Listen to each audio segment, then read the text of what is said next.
बिस्मिल्लाहिर्रहमानिर्रहीम। अल्लाहुम्मा सल्लि अला मुहम्मदिन व अला आलि मुहम्मदिन व बारिक वसल्लिम। अस्सलामु अलैकुम व रहमतुल्लाहि व बरकातुहू।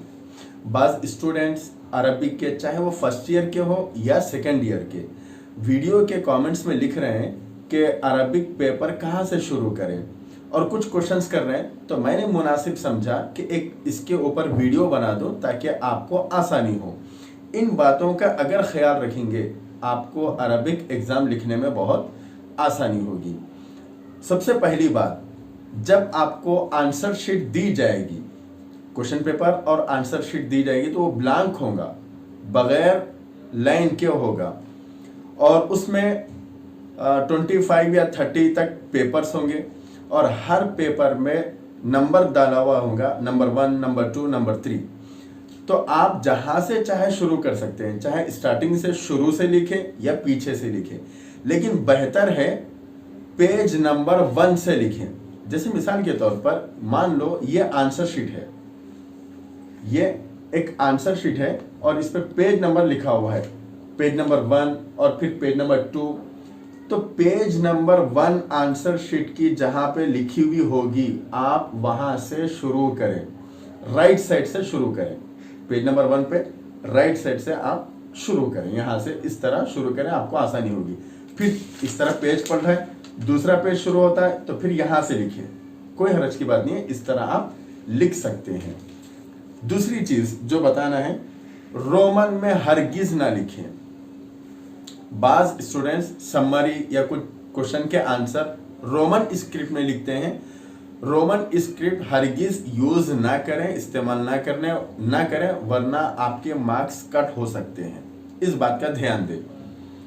नंबर 3, अरबिक क्वेश्चन पेपर में जो क्वेश्चन लिखे हुए रहेंगे अरबिक के, उसमें जबर जेर पेश नहीं रहता और आप भी जबर जेर पेश ना लिखे तो बेहतर है। लिखने में कोई हरज नहीं है, लेकिन लिखना जरूरी नहीं है। बगैर जबर जेर पेश के भी आप लिख सकते हैं, उससे मार्क्स कट नहीं होंगे, पूरे मार्क्स आपको मिलेंगे। चौथी चीज, आपको जो आंसर आसान दिखे पहले वो आंसर लिखिए, उसके बाद सेकंड जो आसान हो वो आंसर लिखिए। लेकिन इससे बेहतर ये है कि पूरे को बिट्स सीरियल वाइज लिखे, बिट नंबर 1 पहले, फिर बिट नंबर 2, बिट नंबर 3, 4, 5, इस तरह बिट नंबर 16 तक सीरियल वाइज लिखे तो बेहतर है, अगर आपको आसानी हो। अगर आपको आसानी ना हो, कोई बिट याद है और कोई बिट याद नहीं है, तो जो आपको याद हो फर्स्ट वो लिखे, उसके बाद सेकेंड, थर्ड, इस तरह भी आप लिख सकते हैं, लेकिन बेहतर है सीरियल वाइज लिखें। और बिट के नंबर अलग डालिए और क्वेश्चन के नंबर अलग डालिए। मिसाल के तौर पर बिट नंबर 4 है, उसमें 4 क्वेश्चन के आंसर लिखना है आपको, तो बिट का नंबर अलग लिखिए और फिर क्वेश्चंस के नंबर अलग लिखिए। उसके बाद नंबर 6 ये है, अगर आपके पास टाइम हो और आसानी से टाइम मिल सकता है, अगर आपके पास टाइम हो तो पहले क्वेश्चन लिखिए, उसके बाद आंसर लिखिए, पहले क्वेश्चन और आंसर। और ग्रामर में तो खास तौर पर इसका ख्याल रखें कि क्वेश्चन भी लिखें, क्वेश्चन भी अपने आंसर शीट में कॉपी करें और उसके बाद उसके बाजू आंसर लिखें।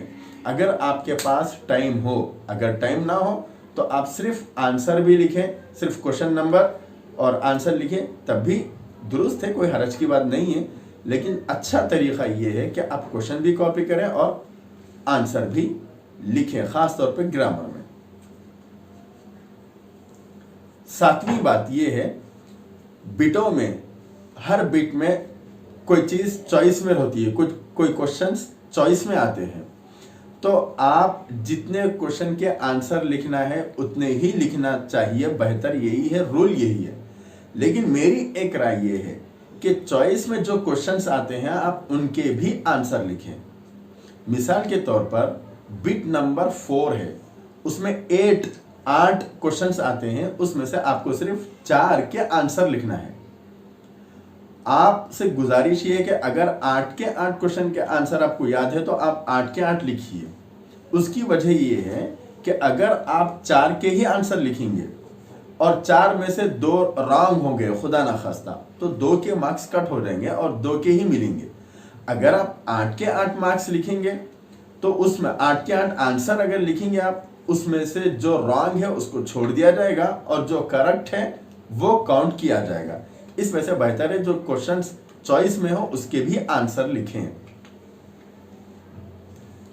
आखिर में एक गुजारिश ये करना है कि हमारे अक्सर स्टूडेंट्स एक दिन पहले तैयारी शुरू करते हैं और फिर मैसेज करते हैं, कॉल करते हैं कि हमको लिखना नहीं आता। मैं आप तमाम स्टूडेंट से गुजारिश करता हूं कि अब सेकेंड ईयर या फर्स्ट ईयर के नेक्स्ट ईयर जो फर्स्ट ईयर आने वाले हैं वो, या अभी आपका जो नेक्स्ट ईयर सेकेंड ईयर शुरू हो रहा है, मैं आप तमाम स्टूडेंट से गुजारिश कर रहा हूं कि कुछ महीने पहले ही, आखिर में मैं तमाम स्टूडेंट से गुजारिश करूंगा, चाहे वो फर्स्ट ईयर के हो चाहे सेकेंड ईयर के, कि एग्ज़ाम्स की तैयारी पहले से ही शुरू करें। बल्कि अपने कॉलेज में जब लेसन पढ़ाया जाता है तभी से आप प्रैक्टिस करें, और रोज़ाना सिर्फ आधा घंटा भी अगर आप देंगे तो आप आसानी से 99 मार्क्स हासिल कर सकते हैं।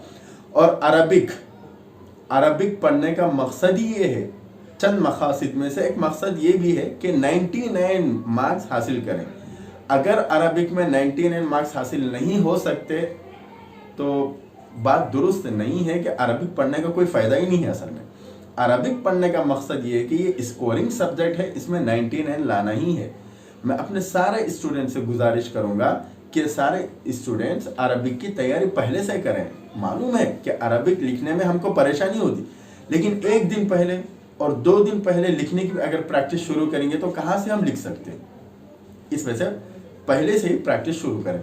और एक बात जो बताना था वो ये है कि जब आंसर में हम अन नबी या अर रसूल नाम लिखते हैं तो हमारे स्टूडेंट्स परेशान होते हैं कि सल्लल्लाहु अलैहि वसल्लम पूरा लिखना नहीं आता।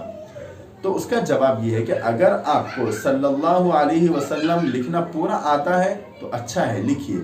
और अगर पूरा लिखना ना आए तो देखिए यहाँ पे स्वाद लिखा हुआ है छोटा सा, शायद आपको दिखाई दे रहा है, आपको यहाँ पे स्वाद दिखाई दे रहा है छोटा सा, उस तरह स्वाद लिखे नबी या रसूल के ऊपर, छोटा स्वाद लिख दें, इससे भी आपको आंसर मुकम्मल हो जाएगा। तो ये चंद चीज़ें थे। आखिर में गुजारिश ये है कि मेरी जो मटेरियल है और जो वीडियोस है वो पूरे देखें और हर स्टूडेंट तक पहुंचाएं, क्योंकि मेरा मकसद है अरबी का हर स्टूडेंट 99 मार्क्स लाएं। मेरा यही मकसद है। इसमें से वीडियोस भी देखें और वो जो बुक मैंने तैयार की है आप कांटेक्ट करें, मैं आपको पता बताऊंगा कि वो कहाँ पर मिलेगी। अब वो बुक्स भी आप हमें कांटेक्ट करें, इंशाल्लाह हम आपको बताएंगे कि वो बुक कहाँ मिलेंगे। आप वो बुक भी हासिल कर लें, पहले ही हासिल करें, बेहतर होगा। और एक आखिर में एक चीज़ है, अगर आप हो सके तो कमेंट्स में ज़रूर लिखें ये वीडियो और अरबी के वीडियोस आपके लिए और दूसरों के लिए बेहतर है या नहीं है, कोई राय दें। और हो सके तो सब्सक्राइब भी ज़रूर करें। वस्सलाम।